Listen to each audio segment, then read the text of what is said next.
We are not only competing as a within the country, few business houses and some startups trying to sort of create a change. No, it's a whole ecosystem which is now starting to emerge as not only a regional manufacturing supplier, but a world-class supplier needed for various arms industries as such.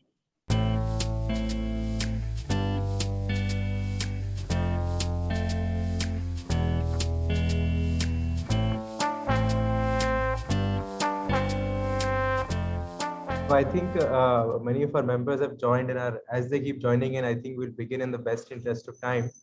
So thank you, everybody. Thank you very much for taking the time out and joining in today. And welcome to the BlueCircle. It's an absolute privilege and a pleasure to reconnect with everyone, our distinguished panelists who are handpicked because of the think input and the rich experience that they bring in. And thank you to our distinguished audience for joining us. We've received over 200 registrations, most of whom are CEOs, CXOs, and senior leaders. Many of them are members and are repeat visitors to our webinars, which is very encouraging and motivates us to provide higher levels of dialogue to the online channels as well. For those of you who are new with us today, the BlueCircle is an exclusive community and ecosystem which is curated for business leaders across 6 sectors, which are aerospace and defense, logistics, real estate, energy, e-mobility, and healthcare. We also present socioeconomic insights, which ultimately determine the evolving complexion of the market. In response to the COVID challenge, the BlueCircle has also accentuated its digital presence. One of the many modes we employ is our weekly webinar series in our digital publication. And in addition to this, and you'll be happy to know that we very recently launched the first version of the BlueCircle app, which is curated for senior leaders, somewhat like the sector-specific LinkedIn for senior leaders, a space to have meaningful conversations, provide access to business opportunities, house high-quality curated content across our core sectors. We're soon doubling up to adding 6 or 12 more sectors in the next 1 to 2 months, and to increase the networks and also the learnings amongst the members. For those leaders who are interested, please do join us. I will share the link to the app in the chat section, and we'll be soon sending out invitations to our new guests post the webinar. Today, as part of our Make in India series, we're privileged to have big minds and leading thinkers of the industry to join in for our aerospace and defense communities discussion. The topic is aerospace and defense, achieving self-reliance in manufacturing. In the best interest of time, I will just briefly mention the names and designations of our panelists who are here with us today. We have with us Mr. Hemant Kumar Rai, Group CEO Defense, the Dempo Group. Dr. R. Shivaraman, co-founder, Big Bang Boom Solutions. Mr. Rudra B. Jadeja, MD and CEO Kalyani, Rafael Advanced Systems Limited. And our chair and moderator for the session is Mr. Pavan Choudary, who is a leading thinker on conflict and competition. He's a trustee and with Bharatiya Videsh Niti Parishad, has written critically acclaimed books on Chanakya and Machiavelli, is also an angel investor and chairman with BlueCircle, CEO of a French multinational, and sits on several boards across the country. Welcome, sirs. And I now request Mr. Choudary to please chair and moderate the session. Thank you very much, Siddharth. And it is said that India is a military force, but not a military power. And one of the main reasons why we are a military force to reckon with, but not a military power, is because we do not make our arms ourselves. So what is the meaning of self-reliance in defense and aerospace? Does self-reliance mean making almost all the products indigenously? Or does it have a broader term or broader meaning that the ability to purchase at our terms, our price, unconditionally, whatever we want in time?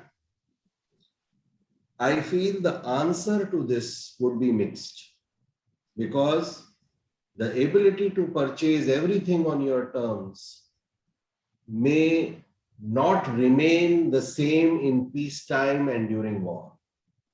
So manufacturing of defense equipment in India is really important, and I think the whole panel will agree to it.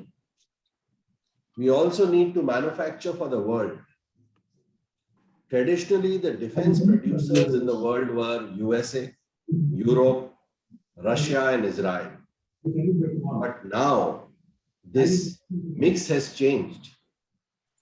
We have China, North Korea, Turkey, India, South Africa, South Korea, even Pakistan and Ukraine starting to export arms. In the aerospace and defense sector, our country has also done pretty well. The exports in the last 2 years have gone up by 700%. Some critics do say that we need to examine very carefully which exports are these. Are they against offset obligations, or are they fully exports which have incrementally added to this basket? My analysis is both, which still is quite commendable, and in this sector, the government has also understood the importance of this sector and is trying to unleash new energies. Having said that, we will also say which are the areas where, according to this expert panel, we can do still better.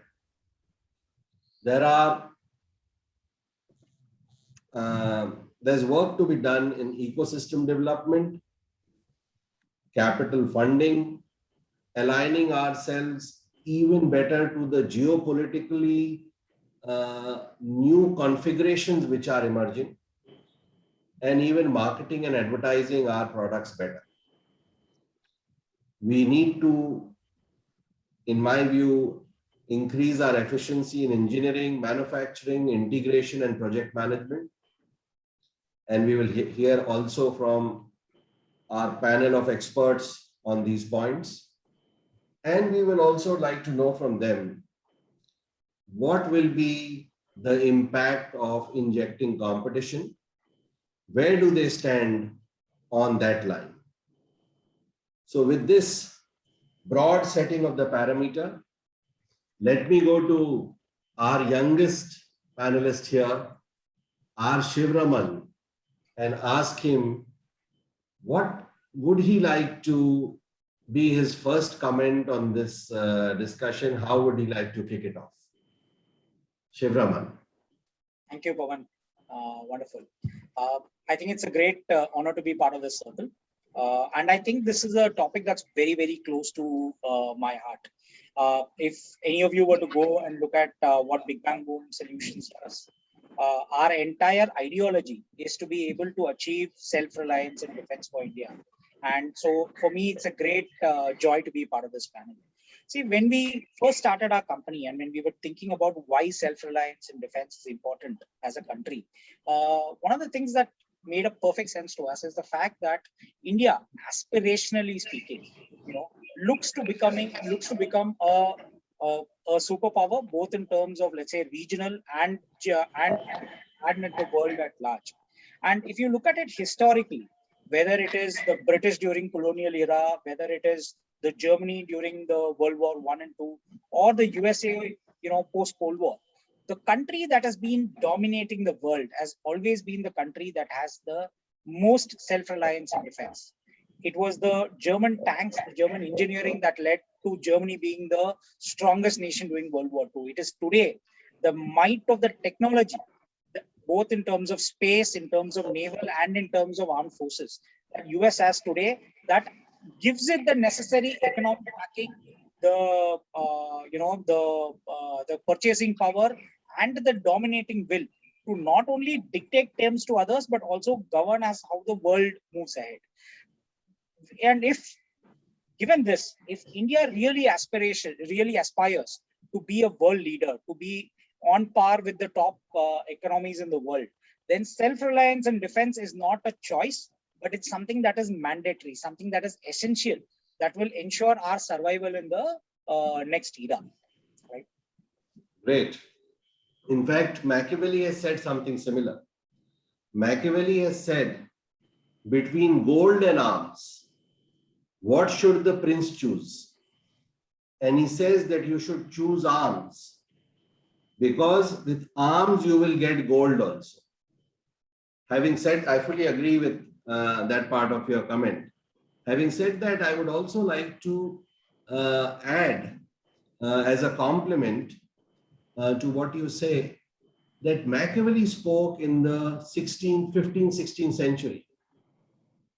And the world has been changing after that. So we saw that Russia, which was a very powerful country from the arms point of view and is still today, lost its power because its gold reserves started shrinking. That means economically, it started losing. And the carbines were full, but the coffers were empty. This was what happened in Russia. But Russia is coming back. And one of the big reasons it is coming back is not only its energy, is its heft as a nuclear power, as a defense power. Japan, on the other hand, where the coffers were full in 1990s, but the carbines were empty, has not been able to come back. That means if I was to choose between these two, coffers and carbines, I feel like you, we would go for the carbines, which is why this panel is so important in the change geopolitics. And I would now come to Rudra B. Jadeja, who's himself an expert in this area, to speak further on the topic on indigenizing and achieving self-reliance and manufacturing in this sector. Rudra. We can't hear you. Yeah, thanks, Pavan. So firstly, I'm not an expert. I'm just here to share my experience, because that's what my truthful confession will be there to everyone. Coming to the point, as you just mentioned about indigenization, I think so. Having got the strategic intent clear that yes, it's the might of making the machines and technology count to your independentness, there is a reason for us that it could be supplemented with the right kind of processes and manufacturing, which is essentially the core. Because if you look at any of the world mighty powers, all their weapon systems are manufactured by them. They may have got technologies from outside. They may have borrowed the technologies, or they may have innovated on the technologies. But the manufacturing as a process remains under the control of the people who are leading powers per se. So with that, I think so the indigenization becomes further more important from the geopolitical aspect. Now, if we want to do that, as I rightly mentioned, that each of the areas that we are trying to address in defense by itself doesn't make a business case. Unfortunately, in defense, the only buyer that we have in various forms and factors is just Government of India. I'm sure I'm not going to sell a gun or a tank to be given out for a barat so that it can be used as a marketing or a canvassing tool. No, it has to be given. It has to be controlled by the government. There will be so many restrictions and control mechanism. So I think that with that aim of having a single customer, that is your own government, who in turn also will have to sort of ensure that you become business viable. Now, that's where the whole spectrum of manufacturing and independence of indigenization come in. Earlier, the government itself became a prime consumer, trying to justify as a good customer. But in today's environment, I think so when we are in transition mode, I don't think so this model is you sort of comfortable to start making business in defense if you were just manufacturing that. And that's where the angle of having to make for the world. We don't just want to manufacture only for India. We want to be equal contributors to some critical systems for our friendly neighbors and partners and countries who can sort of justify making a business case to the Indian companies as such. So I've been always prophesizing that this is very critical, that we don't only look as an Indian market, but we go beyond the shores, tie up partnerships, have right alignments in place, to becoming a manufacturing hub or manufacturing powerhouse first. And of course, then we will transition to technology and mastering it. So this is what in short, Pavan, I would like to mention. Great. So you must be very happy then with what we have heard, that the defense attaches of various embassies in those countries which are friendly to us and were in need of arms have been pushing, supported by the MEA and the Ministry of Commerce and also various associations in defense, our products in those countries. And that is one of the reasons why exports have gone up. So you are basically saying that from one buyer, monopsony situation, we want many buyers. And what do you think about the supplier? The main supplier of arms so far, except some companies like L&T, like yours, etc., is the government. What do you think is the what is your view on injecting competition on the supplier side, which is being done through the corporatization of the Ordnance Factory Board, etc.? What's your view on that, Rudra? I personally feel, see, it's any business will be market driven. And in the situation in which we are, I think so there is no option other than to go and get involved with the private sector as much as possible. As you rightly flagged that even the word corporatization of the ordnance factory is being talked about. But what does it really mean, corporatization? Is at the end of the day, they want to sort of pump in or have a right blood coming in for business acumen being worked out to ensure the efficacies and efficiencies being sort of brought into the area, to have the ability to leverage various technology transfers that happen. As you are rightly mentioning that yes, technology transfer used to happen from Russia, from other European countries and American countries, but we never really catapulted to another level of capitalizing those TOT or transfer of technology. And the reason was it was actually not a transfer of technology, it was a transfer of process. And we used to put it as a transfer of technology as a mechanism. But I think so with the corporatization and with the private sector involving, I think so we are crossing boundaries and seas to ensure right partnerships coming in, right technologies being leveraged, IPRs being transferred from our partners who have invested heavily. Not only the government has invested.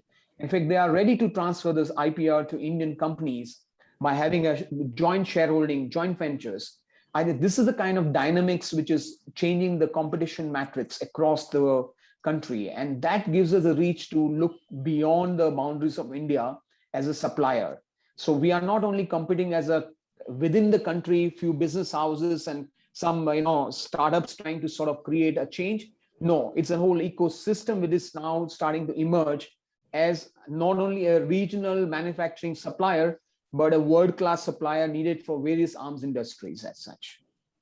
Excellent point. So basically you're saying that private sector is required to keep everybody on their toes, that competition will come in.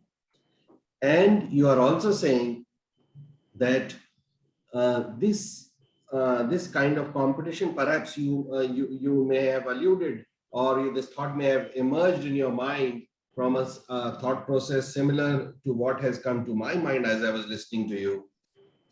Air India and SBI, these were in areas where there was no competition, only government companies were allowed there. And then competition came and these companies really started doing a much better job. So I'm sure ordnance factory boards and ordnance factory companies will do so much better in times to come. Also, there's a lot of movement of technology from commercial sector to defense sector. So their rubbing shoulders against each other might also make that movement happen. And the last point which you said was very right, that processes have moved, technology has not moved. We should facilitate movement of real technology and have agreements like HAL has with Rolls-Royce, where they are going to keep the IPR developed. So great points. And on that note, I come to Hemant. Hemant, what would be your take on what else is required to create the right climate for manufacturing defense products in India? And do you feel that the ecosystem can be synergistically developed with some other sectors also, or everything has to be developed alone by the aerospace and defense sector? Hemant.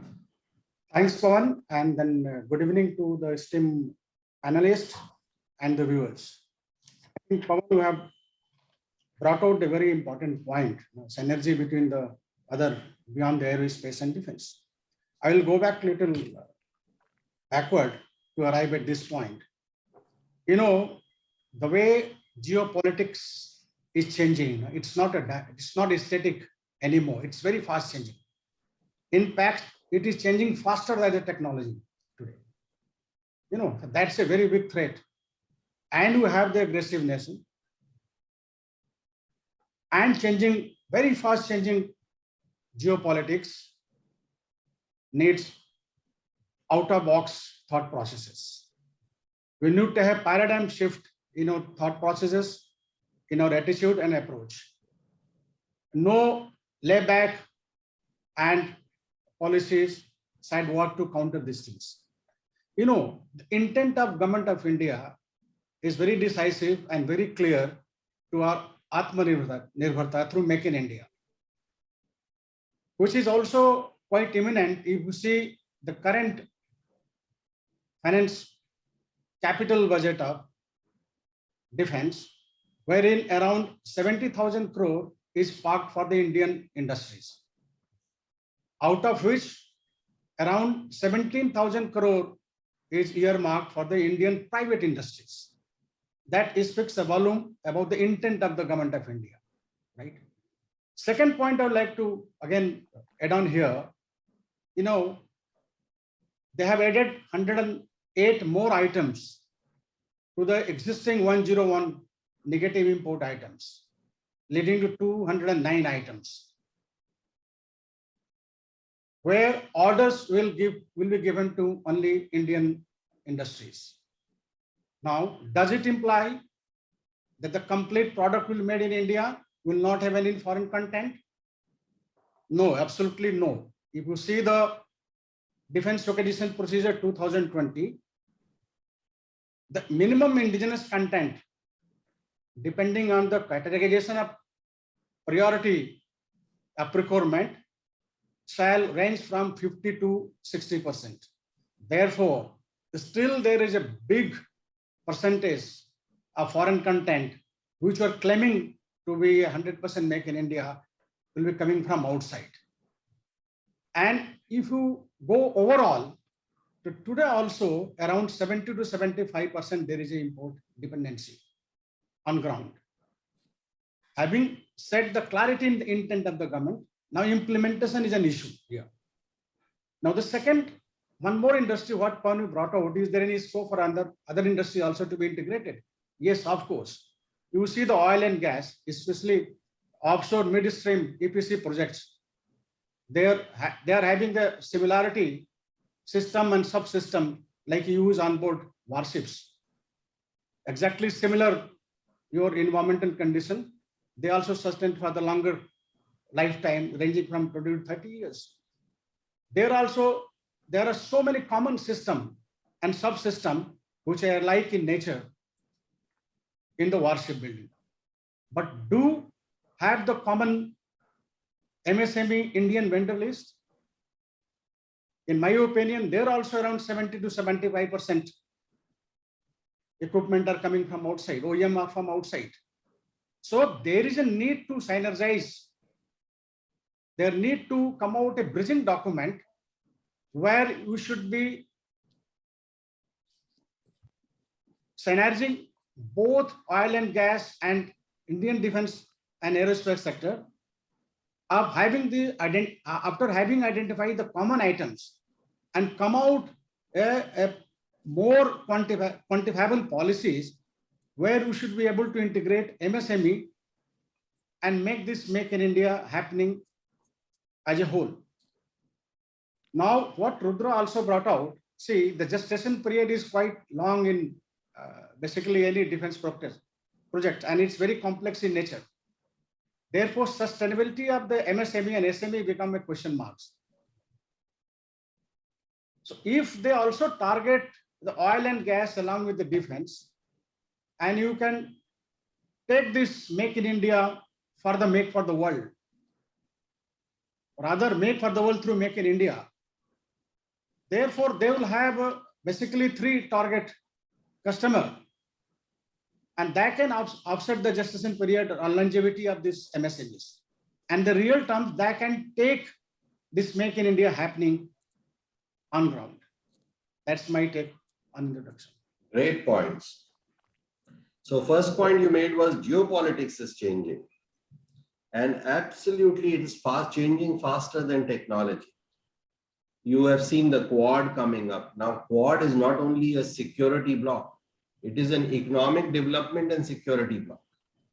You have seen the strategy of hedging coming up in the last 5 years or last 2 years, predominantly among countries, where countries are collaborating with X set of countries on security, another set of countries on trade, another set of countries on technology. Also, geopolitics has got converged with geotech. So there is geopolitics, geocommerce, and geotech. And it's interesting that you bring in oil and gas, which also has 80% import component, and which is also, just as you need defense security, you need energy security. Because if your country doesn't have energy security, then also it is likely to lose independence. And you have really brought in the fact that it is important that the ecosystem which may be developed for contiguous industries like this should be illuminated to the other industries which are in the neighborhood, so that they understand that these products for firefighting, safety technology, etc., are required on trawlers, on those oil platforms, as well as in naval shipbuilding, etc. Great points. And on that note, let me ask Shivaraman, what do you think about the 209 products which Hemant just spoke of? Is it a good enough step in the right direction, or it is a good enough step, but the direction has to become a little more nuanced in this basket of products which should not be imported? Shivaraman. Sure. So I think it's a fantastic step in the right direction. The import embargo list that the government is coming out with basically gives 2 primary strategic advantages. One, it provides it provides a basket of opportunities where there are certain products, there are certain items that can be only procured from Indian sources. That will actually de-risk and also excite investors investing into companies that are working on this particular product. The second thing that it does is it lays a roadmap. So one of the main things in that document that you'll see is that it not only gives you what is on import embargo list now, it also gives you what is expected the next year and what is expected the year after. That kind of a document, I think, is a great visionary approach, saying that, you know what, this is what we are intending to do. But I think there is also a huge requirement for the government to start thinking strategically on this import embargo. If people were to critically examine the import embargo list, you will notice that the import embargo list can be broken down into 2 major sections. Items that are typically products, that is a complete solution that is being banned for import.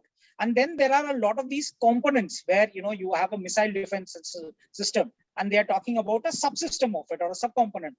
While they have definitely done work in identifying what can be manufactured locally and hence put them on the import embargo list, if you look at it strategically, you would need more products on the list and less components on the list, because products is where we fail, right? One of the primary examples of this is in the recent import embargo list. There is one of the products that is called Sarvatra Kavach.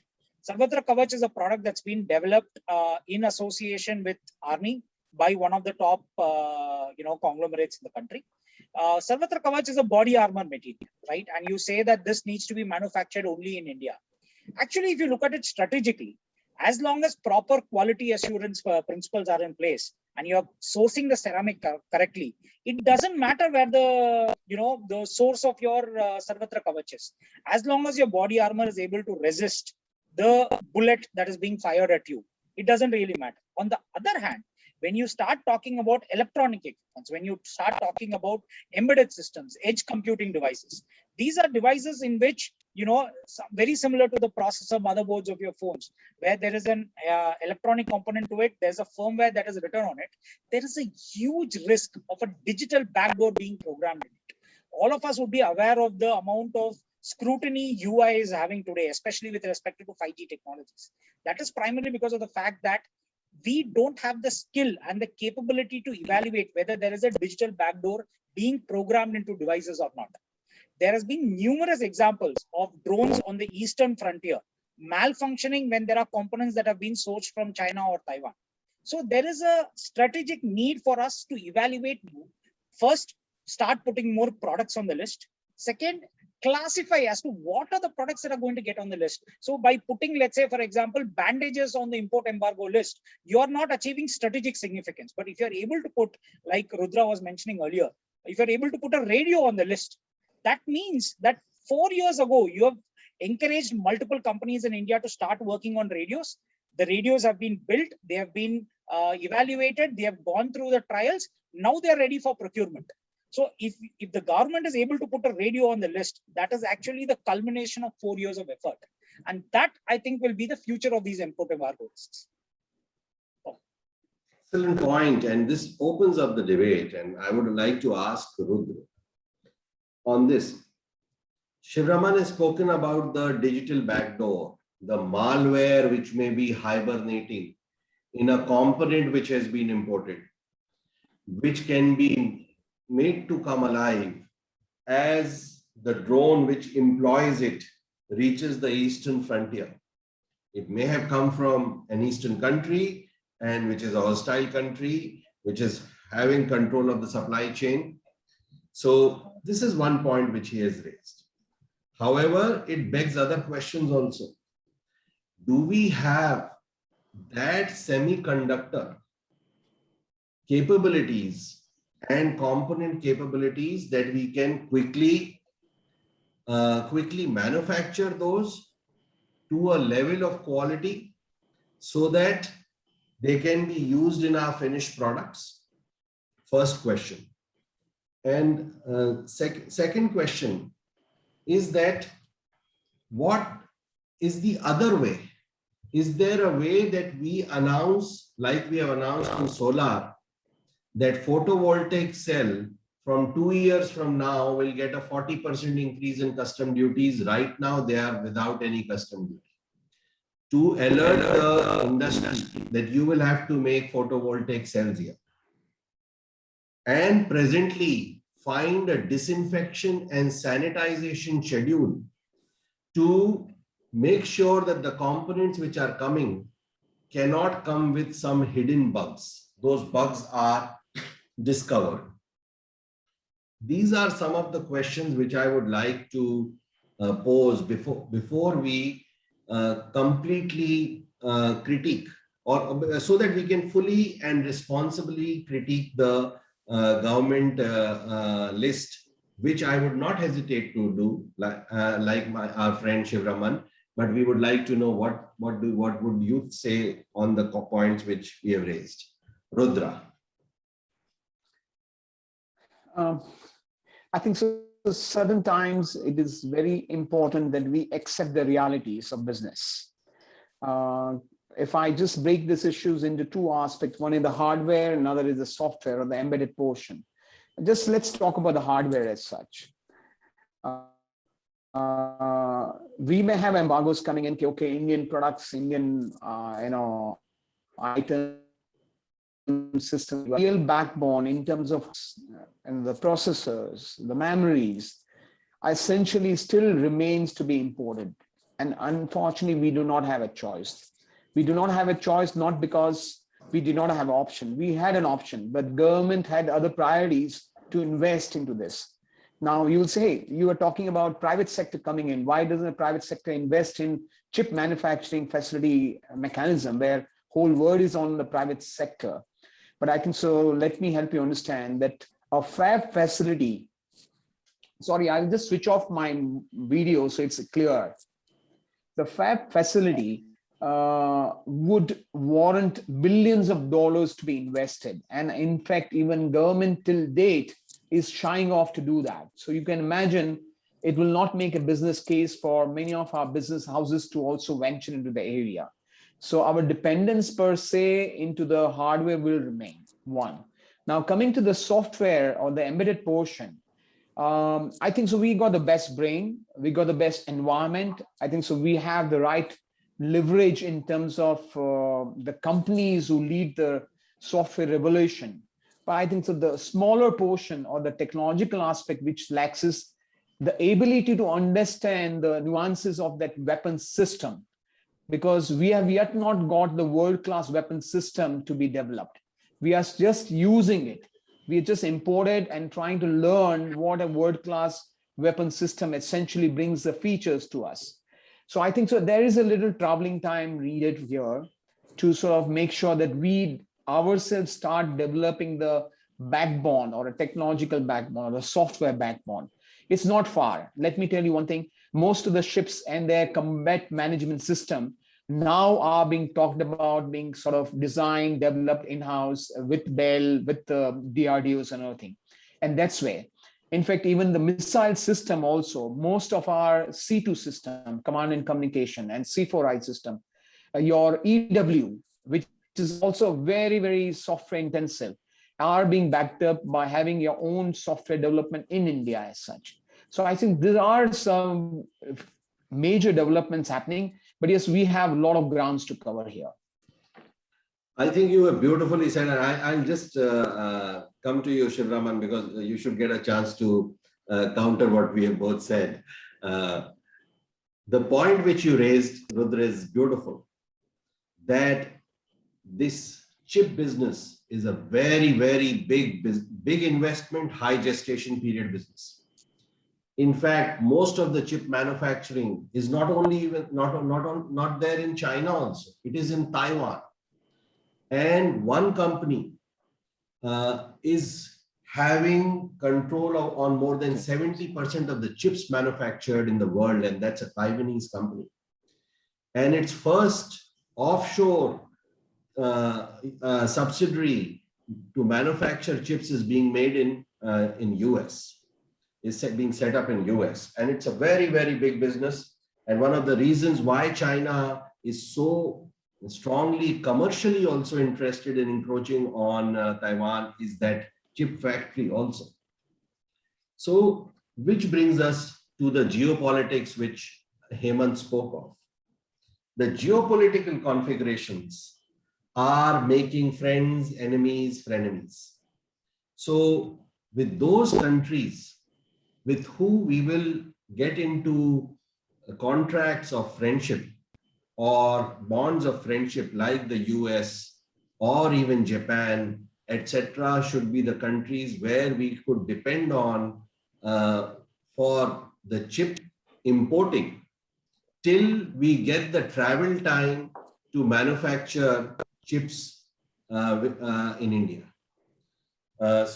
And also you mentioned very well, HAL, BEL, BDL, all these three companies are among the top 100 in the world in manufacturers or manufacturing of weapon systems. So that progress is happening. That means because journeys have started, we know that we are traveling in other areas also, and we will travel in new areas also. What you said rightly is more travel time is required. Before I come to Hemant, let me come back to Shivaraman for any repartee he has. Shivaraman. Yeah, I mean, there's no real repartee. I actually agree with both of you. In fact, as Rudra mentioned, given that we are an EW company, we are very, very cognizant of the limitations of the country. Like, for example, we are one of the very few indigenous anti-drone manufacturers in the country. We have gone through extensive trials in the last 1.5 years, 1.5 months after the Jammu attack. One of the things that we have been continuously pointing out to the government is that while we have built the entire technology here, if you look at the core, the heart of my technology, my antennas are sourced from outside. My power amplifiers are sourced from outside. My signal selectors are sourced from outside. The reason these components are being sourced from outside, it's not like we cannot manufacture our own antennas. The biggest challenge is that there needs to be a critical volume before a manufacturing facility can be set up, which is why when I concluded my previous statement, I had told you that what would be ambitious for the government, while the import embargo is fantastic, the government must aspire to put a radio on the import embargo. And if the government puts a radio on the import embargo, that means the government has taken 4 years of effort, has invested money, time and effort into creating an Indian company that can manufacture radios, has promised significant volumes, which is when it becomes a reality in life. So I'm saying that while the import embargo is fantastic, we need to aspire to put more tech-intensive products on it going forward. Oh, excellent point. Because if we put an import embargo on those components which we cannot make today, then how will we give that finished product to the government? It is impossible. It is what happened in solar industry, photovoltaic cell. Last year, there was a safeguard duty which was imposed. And after the duty was imposed, we thought that indigenous manufacturing will happen. But that did not happen because it takes more time, travel time. But what happened is the deployment of solar facilities started coming down. And it really precipitously fell. Then the government, actually, let me say the government, I would not say that the government is not making some errors. It is making because it is moving forward on uncharted territory. But it was fast enough to understand its mistake, admit it, and then give a 2-year period before the custom duties would go up. So I think you have made a point very well. And now on that note, on the volume piece, we have got a question from L&T Defense, Sachin Waghale. Let me weave that along with another point which I have to Hemant. So the volume point is coming up, Hemant, as Sachin Waghale is also asking. That if the volume is not committed, then it becomes very difficult to manufacture and commit resources, especially when the purchase process takes long. That is one point. And from the other side, also one point is there, that how will we ensure that the quality is good if we are not sure about the ecosystem for making that component is ready? So there have been very good products made by Indian defense factories. And there have been poor also. One of those has been INSAS rifle. And there have been very good ones also. So how will we make sure that we only make reliable stuff while reducing import burden at the component level and the volume and length of contract piece? Hemant. Yeah, Pavan, thanks. I think I will touch upon your quality first before coming to volume. You know, the quality is basically what you define in the scope. You know, it's nothing, you cannot say it's good, it's bad. So the problem start here is the effective project management. And the project management concept generally we think about when the contract is awarded. But there is a decisive project management skill required in the pre-contract activities. That is, the first one is the formulation of scope, what you want. This Indian company, they are known for world over, like in quality, and we are very bad in meeting the delivery schedule requirement. I will go a little further beyond this. Quality, they lack because the quality is not explained, it is not quantified in the scope itself. It gets carried forward to the contract. Each quality has to be specified very clearly, and these Indian vendors, they're capable to come up with the standard what is required. The problem ambiguity only starts where it is generic in nature, and therefore the whole reputation of the India's goes haywire. That's what I tell. The effective project management pre-contract activity is equally, or rather I tell, more important than the post-contract activity. Here, customer need to well define. He is very sure what he wants. No, there is a lot of changes taking place, like RFI response is going, then only RFI is coming. That's a very good step. But end of the day, if it is not quantified, then you cannot dividend the quality, what is good or bad. So it has to be quantified, it has to be very explained critically, and it will have a yes, no answer. And definitely the Indian industry, they are capable of making anything to everything, if the things are nicely explained and quantified and told to them in advance. That is number one. And quality, I always say, it go hand in hand with the scope, your delivery schedule, your everything, all the ambit of the project management should come into play here, because quality you cannot define in isolation. That is number one. Number two, the point from Mr. Jadeja, also from Srinivas, is very valid. The 209 item I'm talking about. See, 209 items are basically, some items are, it's a big platform. Like you talk about shipbuilding or ship itself is a combination of all the industries you can imagine. Nothing is left. Here what Mr. Rudra told, like we have got good control and good indigenous development in India, taking for like command management system, C4I, and if you go further, IPMS and all. You should go one step further. There is a SCADA system which is featured on basically oil and gas industry, supervisory control and data acquisition. They are like to IPMS. They are like to CFRI for the non-combatant system. So you have to, that's what I'm telling again. You have to a holistic approach. You cannot think only aerospace and defense in isolation. You have to go to energy, because unless until you have the energy security in isolation, I think you may not achieve what you desire. And as I brought out, the intent of government is very clear, that they have changed a lot of policies. But DAP 2020, there's so many changes in policy. But how it should be implemented, that's the question mark. That's coming here. Now, what Shivaraman is telling, unless until volume is guaranteed, how they will come forward, isn't it? So here again, the moment you talk about, normally is a very famous term, you talk about NC, no cost, no commitment.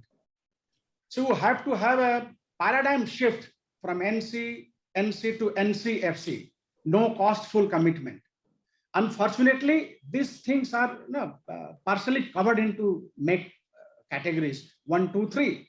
But how it is going to get implemented on the ground, that is a question mark. I am telling you, intent is fantastic. It has to have a transformation, it have a transition. And this can only be achieved if you are able to integrate your SMEs, MSME, startups. Even like Make One, you talk about, it's a government funded, 75% funding will be from the government. But at that product is high technology fund. Basically, it's a replacement. That's become very difficult for a startup to cope up with that. He cannot manufacture, unless until there is a firm order to him.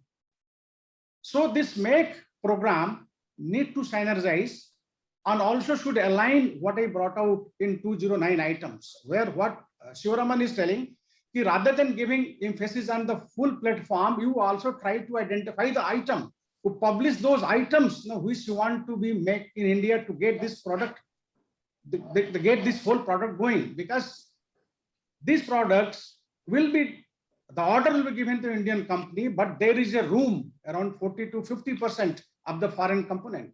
So here, how closely you can go to around 70, 80%. This can only be achieved, you will be able to quantify and specify the items which Indian industry can start manufacturing, which as of now we are getting imported. Correct. And the travel calendars for those items should be very clear. Very clear, very clear, very clear. Very right. So, Rudra, a lot of points for you now. What Hemant has said is defective product management or project management should be improved first. The supplier should be very clear about what the customer wants.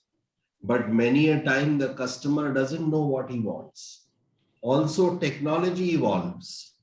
And especially in this space, which is not headed by technocrats, there is a little bit of a problem. So do you think that I.C.G or veteran armed forces, people who retire, starting startups, is what is required so that they will better understand what will be the real requirement of the product as far as specs is concerned.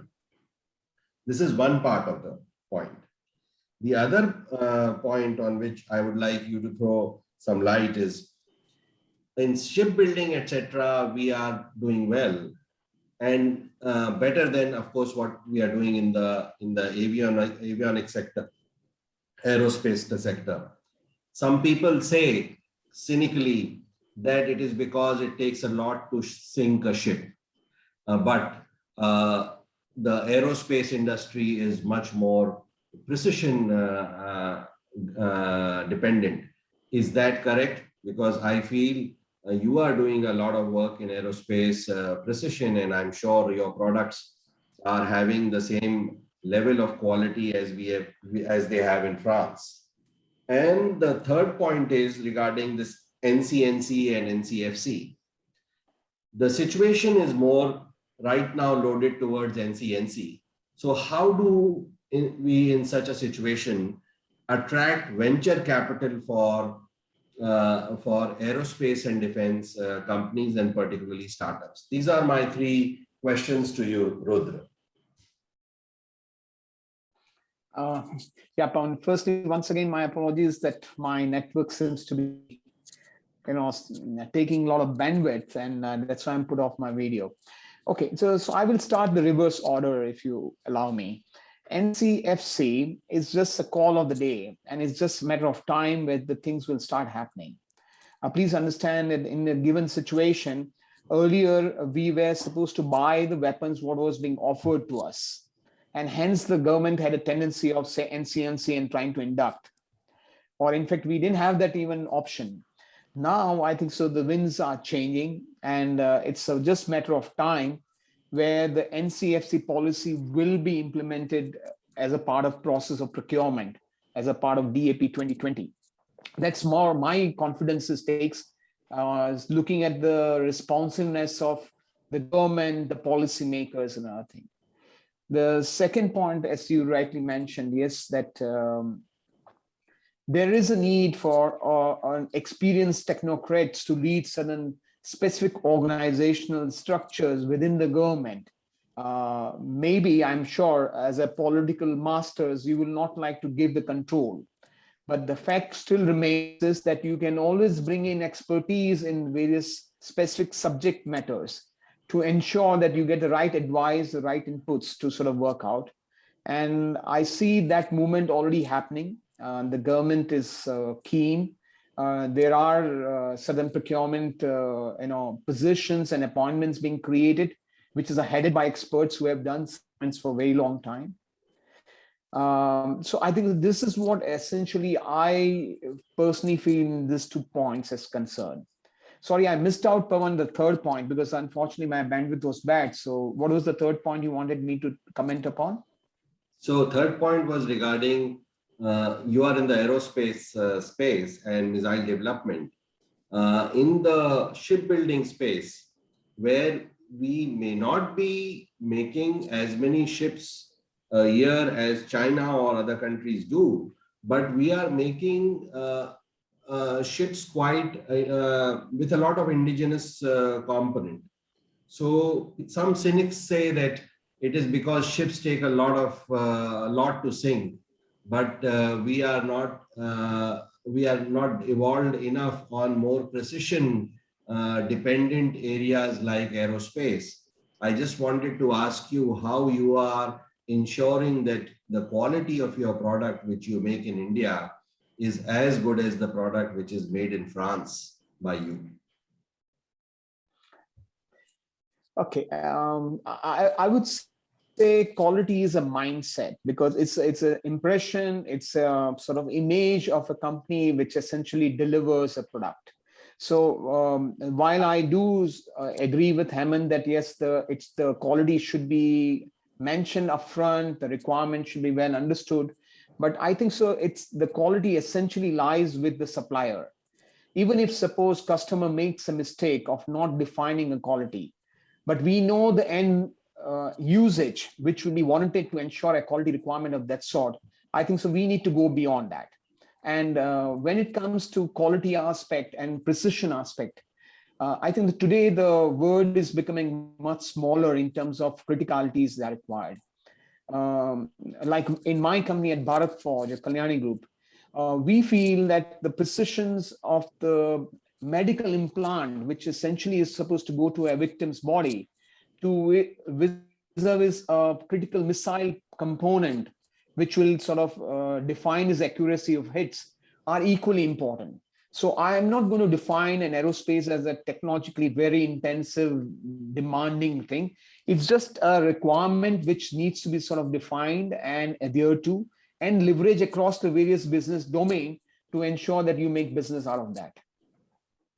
Oh, very good point. In fact, when you speak about medical implants, you would already know that medical implants have also reached the geopolitical space because of what Shivaraman said, that a medical implant can be hacked, and already your pacemakers have been hacked, and thousands of pacemakers can be hacked by a hostile actor. Also, malware can be implanted. So because of these technological developments, we are in a space where medical implants can also be weaponized.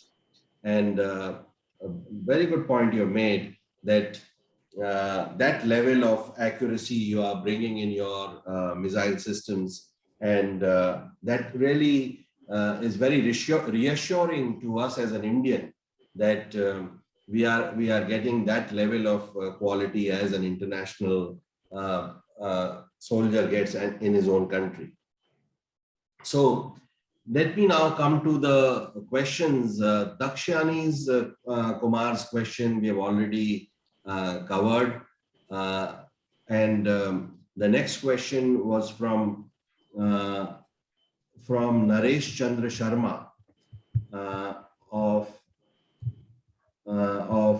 he's a consultant in aerospace and defense. He's speaking about Shivaraman. He's asking about composites and materials.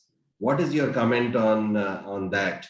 Where are we on the composites and materials which we require for aerospace and defense? I actually think Rudra would also be a great person to speak about composites for aerospace. But if you look at it, frankly, I think our ceramic industry is lagging significantly behind what is currently required. Our expertise in ceramics basically comes from using of boron carbide, boron nitride based nano ceramics for body armor purposes. And frankly speaking, one of the biggest challenges that we have been facing is the sourcing of these materials. And the issue is that while the sourcing is not a challenge, and like you rightly pointed out at the start of the entire conversation, while sourcing today is not a challenge at all, we'll be more than quite easily we'll be able to source it. We'll be able to fabricate and provide it to the Indian Defence Forces. It will become a challenge in times of conflict. It is very easy for the supply chain of high quality, highly specialized ceramics to be cut off from a country such as India, which doesn't have the capability to manufacture it. Second, it is also that the manufacture of this kind of ceramics takes a long time to develop. So it is not something that says, okay, if they refuse to give us alumina, we can start manufacturing alumina like oxygen concentrators were made in India. It is not as simple as that. When you take the high quality ceramics, especially in the aerospace and defense sectors, the technological capability to manufacture these ceramics takes decades to develop. And unless we strategically do it today, we will always be caught off guard at times of need. Excellent point. And that reminds me around the Second World War, when plywood technology was coming into force for the manufacture of, for the design of the fuselage of aeroplanes, those countries which had that technology, they suddenly cut off the supplies to their rivals, and not only rivals but also friendly neighbors or frenemies also, and that really halted their aircraft development programs. Very good point. And on that, let me come to Rudra with that question as well as the last question, because we have also addressed the question raised by Subhash Jadhav regarding delays. Or let me first go to that question. by Suhas Jadhav to Hemant, and then we will close with the question by Manish Dalmia with Rudra's answer to that. So Suhas Jadhav Hemant is asking that encouragement by government through the embargo list is a good step, but delays in order placement on private companies in defense is really worrisome. How this forum would like to comment on this? Hemant. I think his point is quite valid. See, when I was talking about this effective project management, so it is not only project management when the contract is awarded. The project management principle, ethos should be followed prior to the contract awards, and where the timelines comes into the picture. The timelines are also well defined in DAP 2020. Earlier DPP also had these timelines. So this timeline is sticking to this timeline is again, it's only possible when you will have this effective project management in place.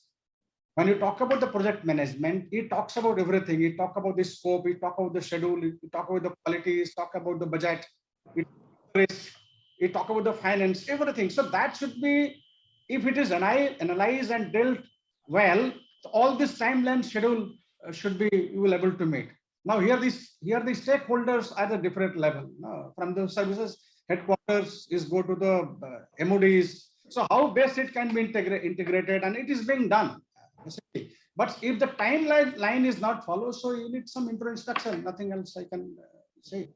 And I tell there has to be effective project management. If the project management in place, effective project management, definitely we will be meeting your contract management also become easier. So there is a room to improve the pre-contract project management, where it will cover his point. Great point.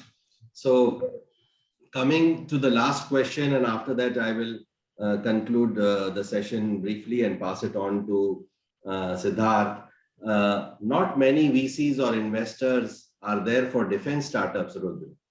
And this is what Manish Dalmia is asking from Hyperstealth Technologies. He's a director there. Rudra. I think so. I will just sum it by saying patience, patience, and patience. But of course, in business, I'm sure Shivaraman, being part of our panel, will agree that how long the patience can last for a startup. I do agree. In the environment when you want an investment, an investor is looking for returns, and obviously, defense is not an area where angel investor or a VC will be able to justify his return in other areas as what he would have done in defense. But the good part of the story is that today the transitioning of the technologies is taking in such a way that in a very short foreseeable future, I feel that the startups will be leading the sort of mechanisms of getting invested and coming out with a very world-class product, which essentially make big business houses like us to adopt it. And that's going to be the traction which is being created, one. Second, let me help you. Yes, there is a mechanism, as Mr. Dalmia might be feeling, that there's no investor. But I think so most of the business houses who are involved in defense, like Tata's, Mahindras, Bharat Forge and everything, we ourselves are sort of, piggybacking or supporting, carrying the startups along with us. May not be in exact terms of investing as a venture capitalist, but in terms of getting associated with various contracts, giving them the sort of supply chain support to ensure that they become a part of the main contract, so they don't have to burden themselves. In fact, I have gone ahead in this mechanism that any startups, I'm going to give advance to them to ensure they come out with the product, develop and give it to us, so they don't have the burden of finance. I think these are the major ecosystems and practical steps with the industry as a thought leader. We are trying to sort of support. We know the problem, and that's what we are trying to do. Excellent point.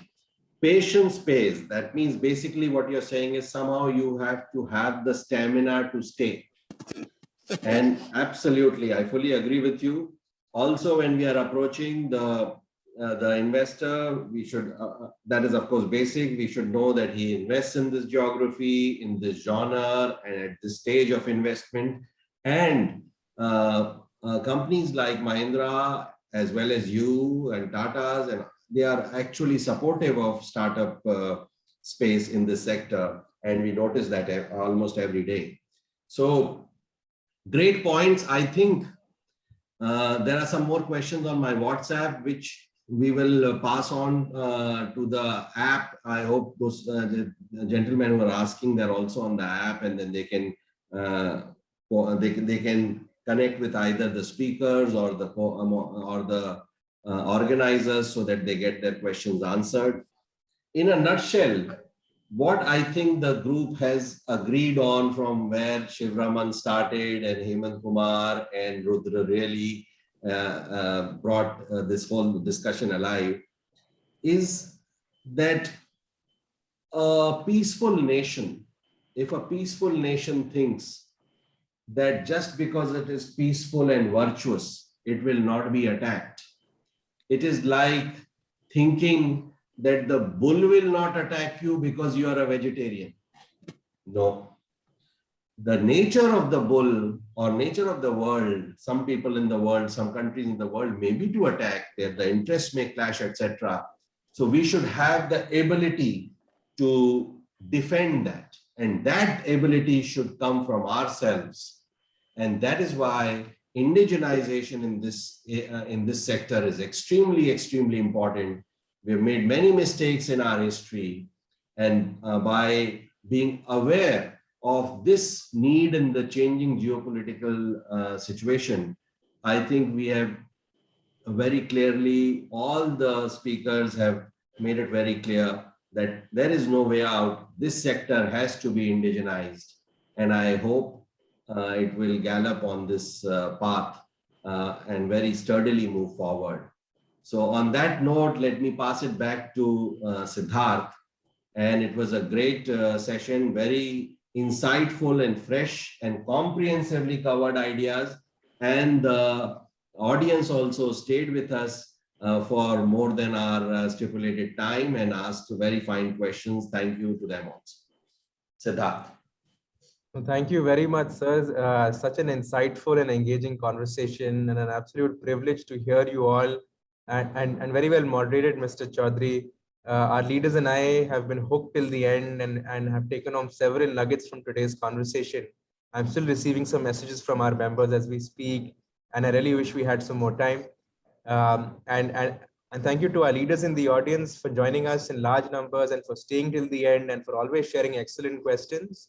Along with our weekly webinars and our publication, we're taking these discussions and conversations live on the exclusive community app for senior leaders across 6 sectors, which are aerospace and defense, logistics, healthcare, energy, e-mobility, and real estate. So whether you would like to engage with us on our platform, leaders are invited to join. So thank you very much, sirs, once again. We look forward to having more such discussions in the future, and please do stay safe. Bye. Everybody.